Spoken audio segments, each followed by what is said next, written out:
परैको मान्छे होइन है।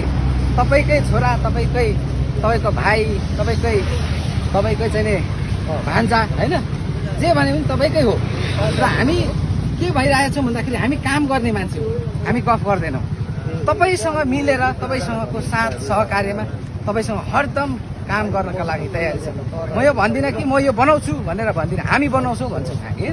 किनभने हामी चाहिँ समग्रमा सबैजनालाई अगाडि बढाएर साथ लिएर अगाडि बढ्नुपर्छ भन्ने चाहिँ तपाईँको मान्यतामा हिँड्ने भएकोले गर्दाखेरि उहाँहरूको साथ समर्थन लिएर देश निर्माणमा जुट्ने हो भन्ने कुरा हो।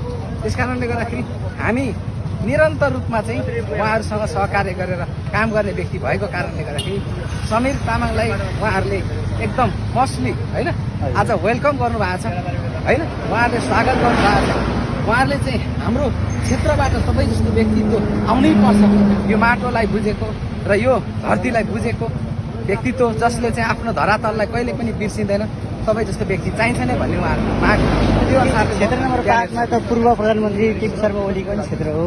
त्यसै गरी अहिले काठमाडौँ महानगरपालिकाको मेयर पनि के छ, जित्ने पक्कापक्की के छ? एकदम माटोले कहिल्यै हार्दैन। हेर्नुहोस्, तपाईँले के बुझ्नुहोस् भने माटो कहिले हार्दैन र माटोमा जे रोप्यो त्यही फले जस्तै होइन, यसमा खेरो जाँदैन है।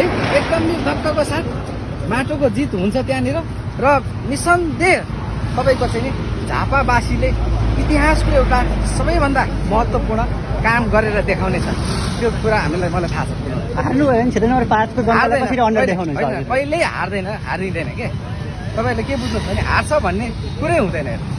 माटो कहिले हार्दैन के, कुरो बुझ्नुभयो नि, त्यो हिसाबले हो। किनभने तपाईँले सानोभन्दा सानो एउटा रायोको दाना, एउटा तोरीको दानालाई पनि तपाईँले माटोमा झार्नुहोस् न,